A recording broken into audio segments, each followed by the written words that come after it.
l'État qui est ici représenté à la table par le ministre de la Culture, de la Culture et de l'Artisanat, M. Moussa là. Il n'a managé aucun effort pour vraiment faire en sorte que leur séjour soit agréable. Donc là, je pense que je vais donner la parole à Madame Gwen pour son mot. Bonjour, bonsoir à tous. Je suis très honorée, je suis heureuse d'être ici aujourd'hui. Comme Diaka l'indiquait, je suis l'éditrice en chef du magazine Rolling Stone Afrique, Rolling Stone Africa. Auprès de Rolling Stone Afrique, on travaille avec des artistes, des athlètes, des acteurs, avec des personnalités publiques, avec des gens qui ne sont pas connus aussi, mais qui veulent voir notre continent se développer. Quand on a pris les rênes de ce magazine, moi vivant du côté des États-Unis et puis David étant afro-descendant, originaire de la Guadeloupe, mais aussi d'Haïti, on voulait rassembler les solitudes. Pourquoi je dis les solitudes? Parce que souvent, même quand on regarde du côté du Canada ou des États-Unis, on voit que nos communautés restent entre elles et parfois refusent de se mélanger.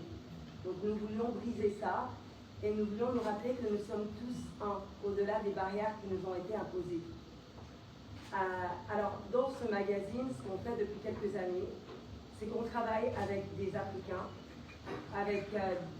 dans la diaspora, des Africains sur le continent, mais des personnes afro-descendantes aussi qui recherchent leurs racines. Des gens comme Jonathan Majors et Megan Good Majors, qui aujourd'hui se retrouvent en Guinée, fiers d'être guinéens aujourd'hui. Je pense que c'est important d'applaudir. Je vais prendre une petite minute pour laisser notre CEO s'asseoir, désolé. Il n'y a pas de problème. Et donc voilà. Et nous, ce qu'on fait, c'est avec des gens comme ça qui ont la volonté de découvrir leurs racines, la volonté aussi de partager nos cultures avec leur public, parce que c'est pas tout le monde qui a cette volonté. On travaille de près avec eux. On l'a fait du côté du Bénin, quand on a fait en sorte que l'artiste Ciara devienne béninoise il y a quelques mois, en juillet dernier ou en août dernier. Et on l'a fait encore cette fois-ci aux côtés de la Fondation Diaka Camara, aux côtés du ministre de la Culture qui nous a beaucoup aidés, qui nous a épaulés, aux côtés du général Camara qui a été d'un grand soutien et bien entendu du président de la République, Mamadi Doumbouya, sans qui tout ça ne serait possible. Je disais la fois dernière au gala qu'on ne devient pas guinéen juste parce qu'on veut devenir guinéen. On devient guinéen parce qu'on a une réelle volonté de faire évoluer le pays.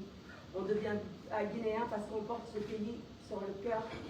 On devient guinéen parce qu'on veut être un acteur du changement qui a déjà été démarré par l'État à travers son Excellence, Monsieur le Président de la République, tous les ministres qui y travaillent et des acteurs civils comme Diaka Camara et sa fondation.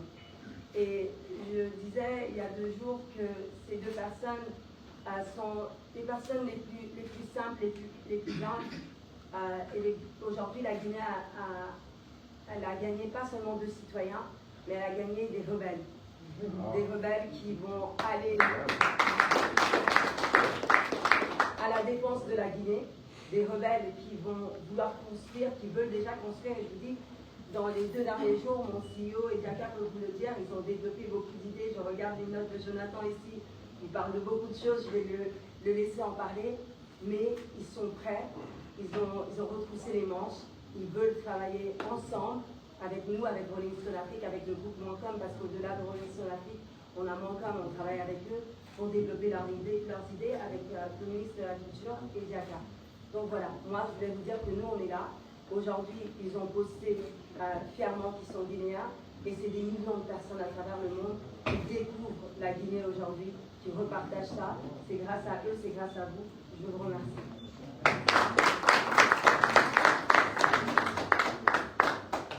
Nous allons maintenant passer la parole à l'un des architectes de la réussite de ce voyage, le ministre de la Culture et de l'Artisanat, M. Moussa. C'est là que je vous demande d'applaudir, s'il vous plaît.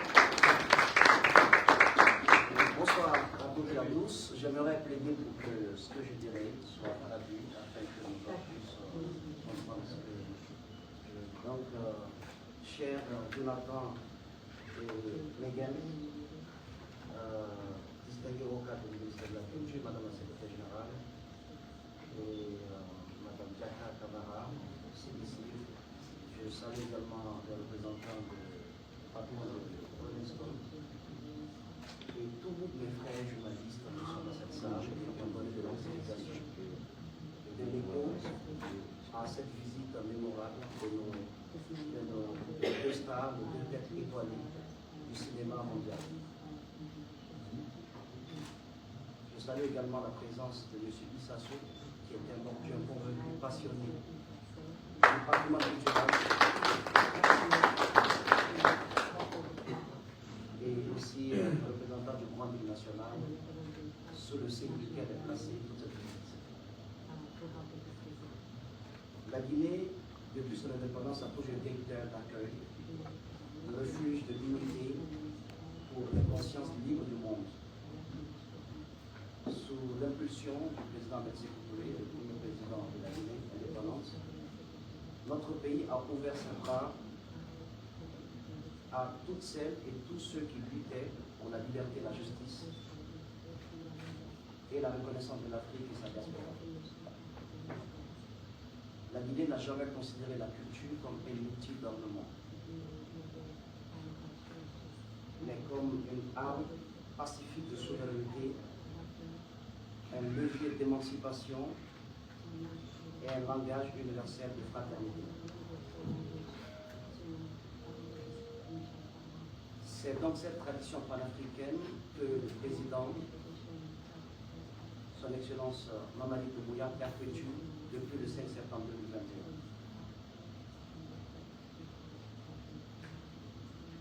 En remettant des passeports diplomatiques à Jonathan Meyer et Megan Woods Meyer, la République de Guinée ne pose pas un geste anodin. Elle les inscrit dans une lignée prestigieuse d'illustres personnalités mondiales qui, par leur art, leur engagement et leur influence, ont porté haut la voix de l'Afrique. Je ne citerai pas toutes ces personnalités parce que certaines ont été, sont célèbres, sont connues, d'autres sont restées anonymes.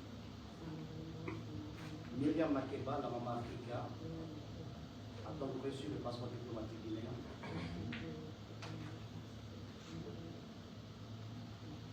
Sur la terre guinéenne, il y a également le passage d'illustres personnes comme Quincy Jones, qui a d'ailleurs été l'époux de Myriam Makeba et qui a choisi la Guinée comme terre de repos éternel. Il y a bien d'autres illustres personnalités comme ça, à la porte de l'Afrique du Sud, luttaient pour sa liberté, luttaient pour que sa voix soit entendue. La Guinée a ouvert donc ses bras à toutes ces personnalités et à bien d'autres dans des domaines qui nous ont permis de se ressourcer et d'avoir les armes spirituelles, mais également physiques nécessaires pour aller libérer leur pays. Donc c'est cette tradition diplomatique culturelle que notre président, son Excellence Mamadi Doumbouya, perpétue. Parce que la Guinée reconnaît l'influence comme une forme moderne de diplomatie et comme un vecteur majeur de souveraineté narrative.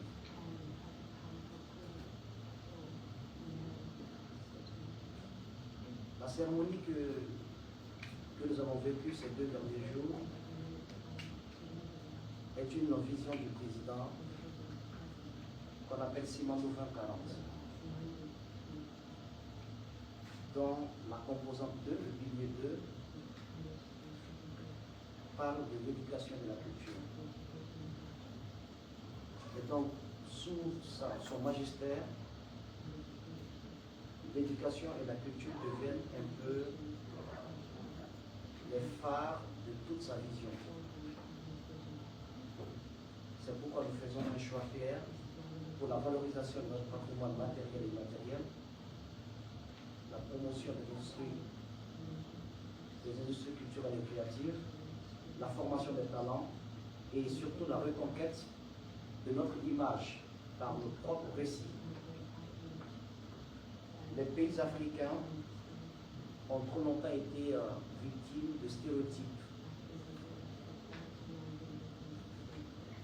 Avec la complicité de certains médias internationaux, on donne plus d'écho à ceux qui ne marchent pas et moins d'écho à ceux qui marchent. Donc, lorsque vous avez un pneu qui est brûlé sur la chaussée, cela peut faire le tour de toutes les éditions d'information. Mais quand un pont est construit dans un village,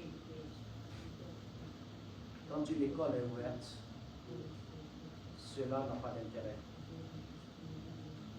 pour les médias internationaux. Et donc, notre pays a longtemps été victime de ce genre de narratif. Et donc, avec la culture et l'éducation, nous sommes déterminés à changer ce narratif et à raconter nous-mêmes notre histoire. C'est pourquoi l'initiative Branding National est née. Le responsable sera expliqué mieux tout à l'heure. Et donc, dans un monde façonné par les images, par les récits et les perceptions, ne pas raconter son histoire, c'est accepter que d'autres la racontent à votre place. C'est pourquoi ce partenariat avec CBC Worldwide Communication et Rolling Stone Africa permettra à la Guinée d'affirmer sa volonté de reprendre la maîtrise de sa narration internationale, de montrer au monde la nouvelle Guinée, décomplexée, souveraine et qui sait où elle va, avec à sa tête un leader qui travaille selon un algorithme qui ne repose que sur la défense des intérêts du peuple.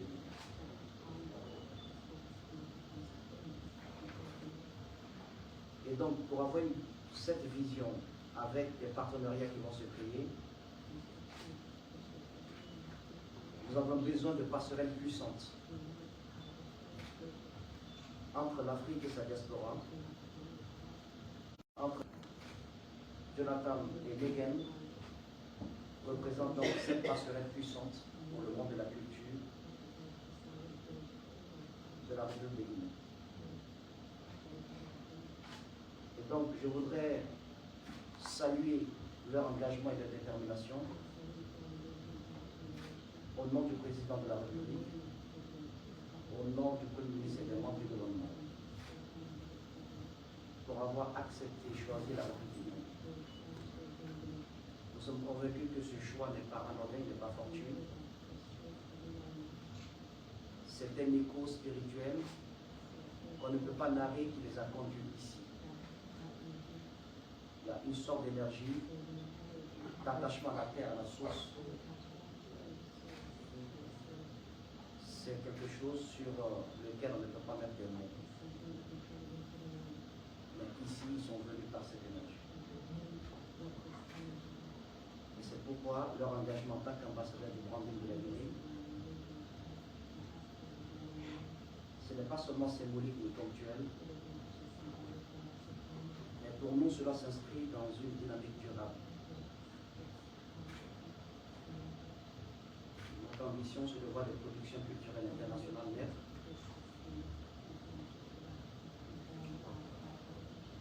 des collaborations cinématographiques et artistiques, des échanges éducatifs et créatifs, et surtout la promotion de la destination guinéenne. Ils viennent d'ouvrir une grande porte. Nous sommes convaincus que d'autres afro-descendants viendront également visiter la République. Donc j'aimerais donc leur passer ce message. Le processus de naturalisation est engagé.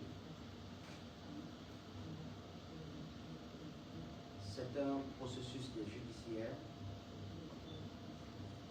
et qui finit sa course par un décret qui sera pris par le président de la République. Et donc cela également fera l'objet d'une haute cérémonie. Même s'ils ne sont pas présents, mais nous célébrerons cela dès que cela sera. Je vais finir mes propos par le patrimoine mémoriel. La Guinée, c'est aussi la route de l'esclave. La traite négrière transatlantique a décimé plusieurs vies sur le côte. Aujourd'hui, on n'a pas eu le temps d'y aller, mais j'aimerais expliquer pourquoi c'était nécessaire qu'on y aille. Je sais que la volonté ne manquait pas chez vous également.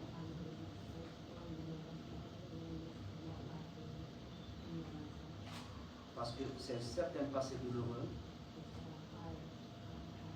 mais c'est pour nous aussi un lieu où on pourra puiser les énergies nécessaires pour construire notre avenir.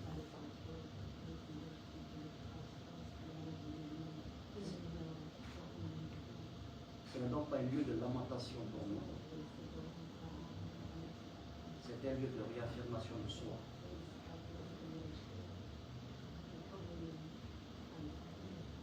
Sur nos différentes côtes, il y a plusieurs bateaux négriers qui ont pris le départ avec des milliers de personnes. Certains sont allés donc par la mer, ont été pris sur les côtes, d'autres ont été pris sur le continent. C'est le cas du prince Abdraman. C'est un prince dont le père était le chef de la zone qui était à l'époque le haut lieu du pouvoir au Fouta Diallo, qui est Mamou, c'est le centre, c'est un peu la ville carrefour de la Guinée. Le prince, lors d'une expédition, a été capturé par ceux qui sont donc à la recherche, parce que les à la recherche donc d'esclaves. Donc il a été capturé et envoyé, pour résumer l'histoire, aux États-Unis. Je pense que celui qui l'a acheté s'appelait Thomas Foster. Tout ça s'est passé au XVIIIe siècle. Il a beau expliquer à ceux qui l'ont capturé que lui-même, dans le royaume de son père, ils ont des esclaves parce qu'il est un prince.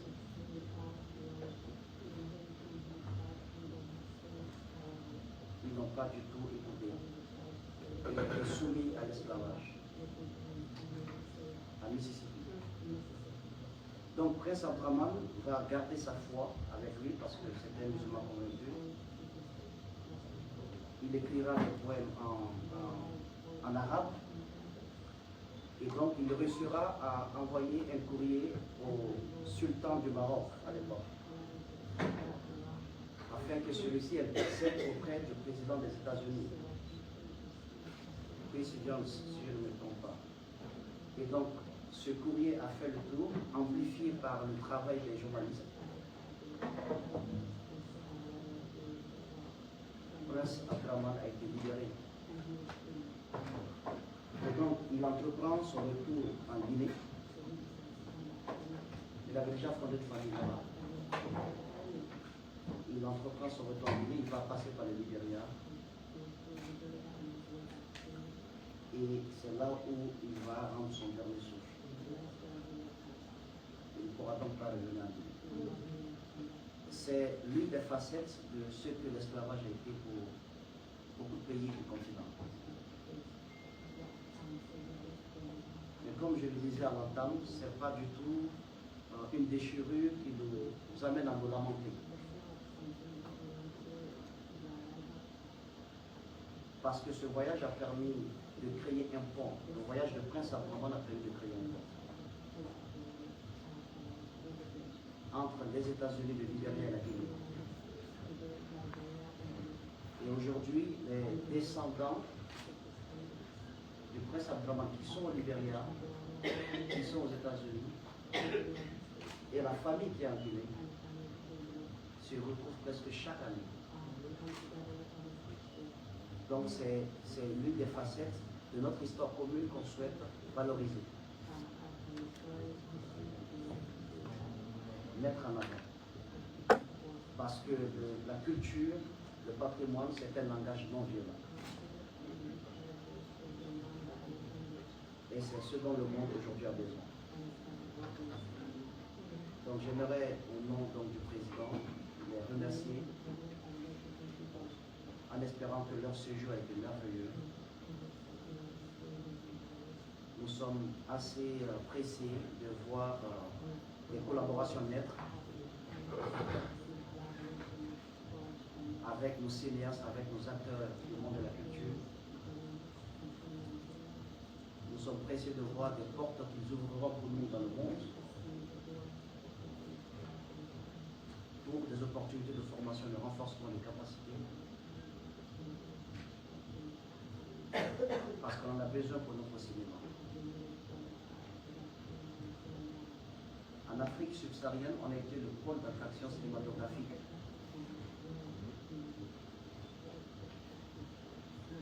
Le premier film de l'Afrique subsaharienne est guinéen. Il a été tourné avant l'indépendance de la Guinée. Donc les grands laboratoires cinématographiques, c'était en Guinée. Tout cela a disparu. Mais le talent existe encore. Nous aimerions réveiller le système guinéen. La volonté politique est là, mais ce genre de partenariat permettra de diligenter les actions.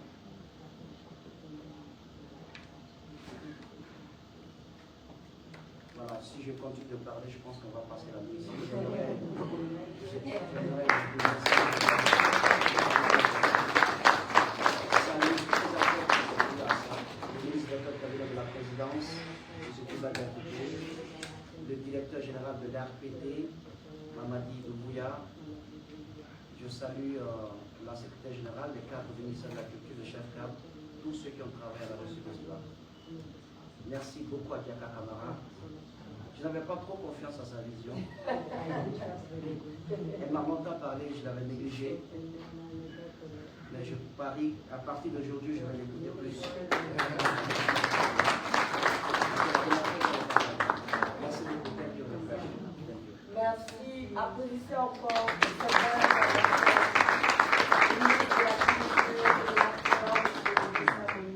là, qui a dit quelque chose d'essentiel. C'est important que nous racontons nos histoires. Parce que lorsque nous racontons nos histoires, nous les racontons de manière vraie et authentique. Lorsque nous contrôlons la narrative, nous laissons savoir au monde ce qui est vrai chez nous. Nous luttons contre les préjugés. Donc, merci beaucoup pour cette intervention, monsieur le ministre. Maintenant, je vais passer, avant de passer la parole à nos invités, je vais passer la parole au représentant du Grand ici, qui est le coordinateur, parce que comme le ministre l'a dit tantôt, tout cela est bien sûr aussi dirigé par le ministre directeur du cabinet de la présidence, le ministre Djiba Diakité, qui tient vraiment à valoriser et à promouvoir la culture et le pays même, la Guinée, à travers la vision 2040, à travers la vision du Simon 2040, qui est bien sûr celle du chef de l'État, le président de la République, son Excellence, le général Mamadi. Donc, je vais donner la parole au coordinateur, M. Touré, pour son intervention.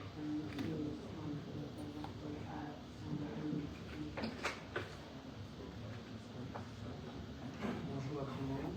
Monsieur le ministre. Bonjour, chers invités, chers Guinéens, compatriotes, Dakar, le cabinet, la secrétaire générale. Je suis très ému quand même, à savoir d'être à côté du ministre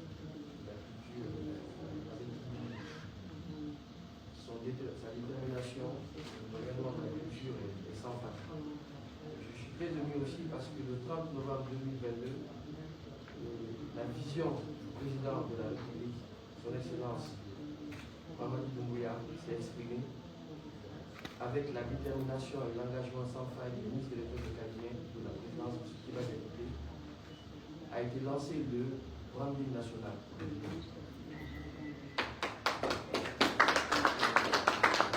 Beaucoup n'y croyaient pas. Et aujourd'hui, quand je vois nos invités ici, cette table, on peut dire que le président a vu juste, le ministre de l'État de Cabinet a vu juste. Et que c'est possible de changer notre narration. Et aujourd'hui, on a la preuve. Quand on dit la Guinée est un paradis, c'est celui qu'on doit construire tous ensemble. Et ce que Mme Diaka et tous vos collaborateurs et nos partenaires qui sont là, sont en train de faire tous ensemble, c'est comme ça qu'on va y arriver. En tout cas, le branding national, comme vous le savez, il y a 3 objectifs. La promotion de l'investissement, et aujourd'hui, avec le programme Simandou, on a tous la preuve que le pays bouge et le pays change. La promotion de la culture, le ministre en a parlé, je ne vais pas revenir là-dessus. Et le 3e pilier qui est le tourisme.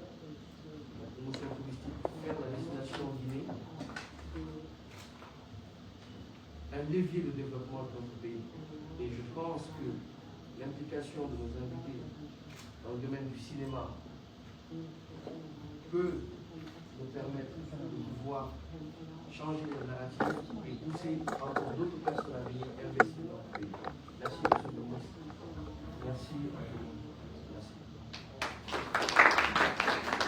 Vous voyez, le coordinateur du branding est un homme de très peu de paroles, mais il dit l'essentiel en très peu de mots. Applaudissez pour lui encore. Un défi silencieux de ce travail qui est en train de se faire. Maintenant, nous allons bien sûr donner la parole à nos invités afin qu'ils puissent nous parler de leur séjour, leur ressenti et parler des perspectives ici en tant qu'ambassadeur national du branding et bien sûr guinéen.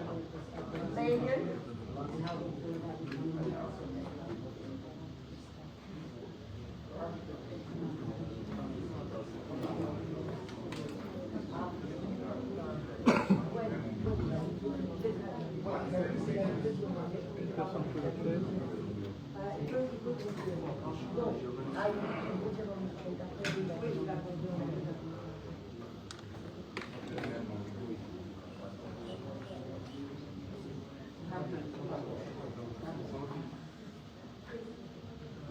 So, our dear brother and dear sister, Megan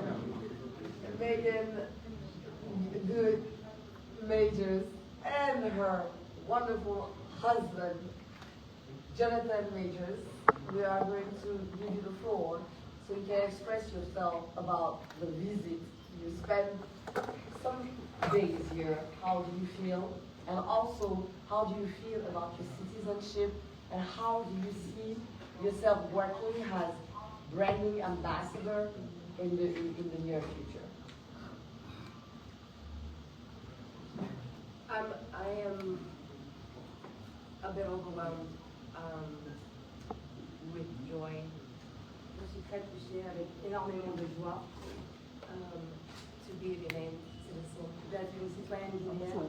As much as we have chosen here, it has chosen us. Autant on a choisi la Guinée, autant la Guinée nous a choisi aussi. And the energy that we were speaking about, you can feel that in your heart and in your spirit. Et l'énergie dont il parlait, on peut la sentir dans notre esprit et dans notre cœur. It's very important that we do control our narratives. And as we've just spoken about, our heritage and our culture are 2 of the most important things in the world to be able to shift that narrative. Il est très important qu'on contrôle en effet les récits sur nous, sur nos gens, nos peuples. Et comme il le disait, c'est très important que nous reprenions le contrôle de ces récits. And what we do creatively, especially in the arts and especially in film, et ce qu'on fait dans le domaine créatif, précisément dans les arts et dans les films. It is a tool that can go out into the rest of the world and shift almost the universe. C'est un instrument qui peut partir à travers le monde et changer tout l'univers. So we are honored and really excited to collaborate with the artists here to bring workshops to teach and learn. Nous sommes honorés de pouvoir collaborer avec les gens, les artistes locaux et de...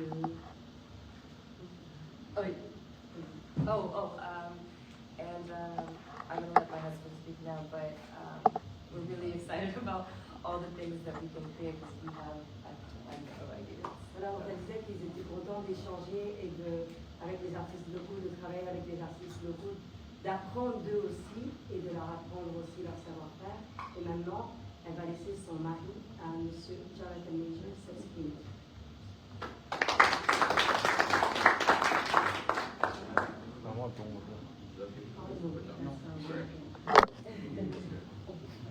So I can talk. Yeah.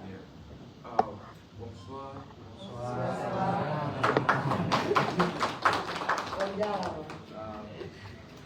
Yeah, as my wife was saying, we're really excited to be here. Comme ma femme le disait, nous sommes très contents d'être ici. This is my very first time. Well, no, it's my second time in Africa. C'est la deuxième fois que je viens en Afrique, But my first time coming home in Africa. mais c'est la première fois que je viens à la maison.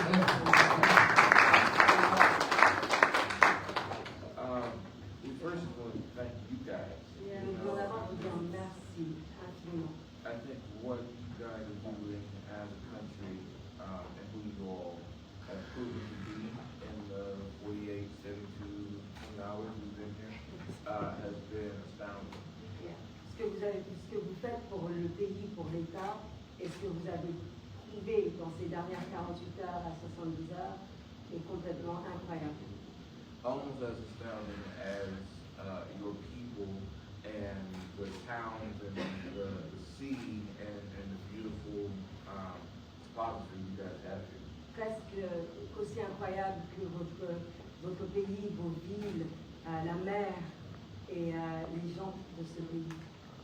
And why that beauty is so important is because you need beauty to make movies. La raison pour laquelle cette beauté est aussi importante, c'est parce qu'on a besoin de cette beauté pour faire des films. Movies and cinema and the arts are something that my wife and I have dedicated our lives to. Les films, l'art, le cinéma sont des domaines auxquels ma femme et moi avons dédié nos vies. Megan has been doing it since she was 3 years old. Megan fait ça depuis qu'elle a 3 ans.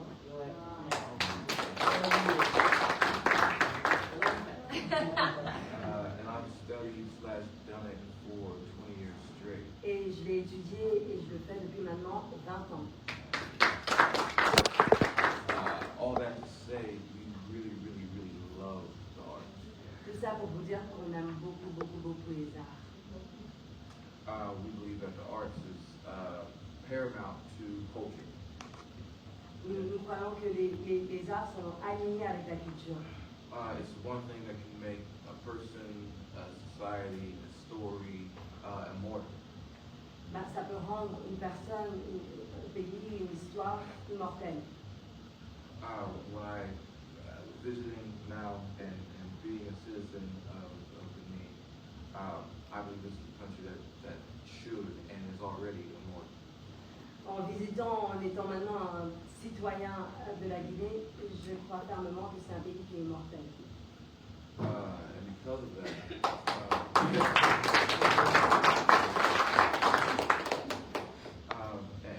that, the potential here is great. Et à cause de ça, le potentiel ici est énorme. Megan and I have already been brainstorming about education.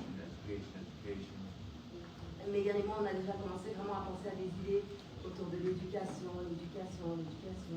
And the fact that Benin finds itself in a very interesting position where you don't have to unlearn so many bad habits, so many cheap, inhumane ways of making film and telling stories. Et le fait que la Guinée aujourd'hui aujourd'hui se retrouve dans une position où elle n'a pas besoin de ne pas apprendre à raconter les films de manière inhumaine, comme c'est le cas par exemple dans d'autres pays. And to conclude, we're honored and looking forward to spending more time here and getting to know our fellow artists here. Nous sommes honorés et nous sommes très contents à l'idée, on se réjouit à l'idée de pouvoir rencontrer des collègues dans le film ici et de travailler avec eux. To wrap our mind around what and who the heroes of Guinea are. De penser à qui sont les héros de cette nation de la Guinée. Because this initial push of art and entertainment and stories will be pushing forward Ghanaians as heroes. Parce que nous, quand on va pousser la Guinée, on peut pousser la Guinée, le narratif de la Guinée, un récit de la Guinée à travers ses héros. As all members of the African diaspora are. Peut-être comme le fait plusieurs autres membres de la diaspora africaine. But we're going to start with this country and these people. Mais on va commencer avec ce pays et nos gens, ces gens ici. And with the plan alongside your leadership. Avec des plans à côté de votre merveilleux leadership. To be an example D'être un exemple art and culture. D'art et de culture.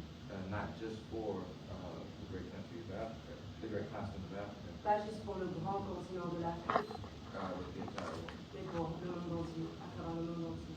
We're very honored to be here. Nous sommes très honorés d'apprécier. Je vous remercie. Thank you very much for those kind and wonderful words. And you are home. This is your home. We are open to any ideas. You are always welcome here anytime. Thank you guys. Again, feel at home because Guinea is yours. Thank you. Nous allons maintenant donner la parole au grand patron de notre superbe traductrice Gwen, le CEO de Rolling Stone Africa, qui a effectué le voyage ici aussi. Et qui couvre toute la présence, toute cette tournée à travers la Guinée de deux superstars, parce qu'encore une fois, l'objectif c'est de vendre l'image de la Guinée à l'international, c'est d'amplifier tout ce qu'il y a de bien qui se fait dans ce pays. Et je sais que le magazine Rolling Stone n'est plus à présenter, et donc je vais passer la parole aussi au pays. Merci. Merci beaucoup, Diaka. Merci à vous tous d'être venus nous voir aujourd'hui. Un grand merci au cadre qui nous organise ici avec la fondation de Diaka. Merci à votre excellence aussi pour votre leadership, pour nous avoir fait confiance. Merci à Jonathan Nguyen d'être venu. Et encore un grand merci à Gwen pour son organisation. Je tiens à saluer aussi mon frère Issa, qui a su nous raconter l'histoire de la Guinée, qui fait aujourd'hui que je fais des déplacements. Pour moi, la Guinée, le fait qu'elle soit connue comme un terre de noir, ça aussi, ça me parle à moi personnellement. Étant originaire d'Haïti, donc on a une histoire qui est assez similaire à la vôtre. Et je pense que commencer l'année 2026 en Guinée, pour quelqu'un qui croit en Dieu comme moi, il y a une raison derrière ça. Et je pense qu'il y a beaucoup de choses qu'on va pouvoir faire ensemble avec vous, avec l'aide de nos Guinéens et aussi l'équipe Rolling Stone qui est une équipe qui a beaucoup d'idées pour l'Afrique, pour la Guinée. Et d'ailleurs, peut-être qu'il y aura des synergies qui vont être créées. En tout cas, c'est un grand plaisir d'être ici et on espère pouvoir revenir très vite.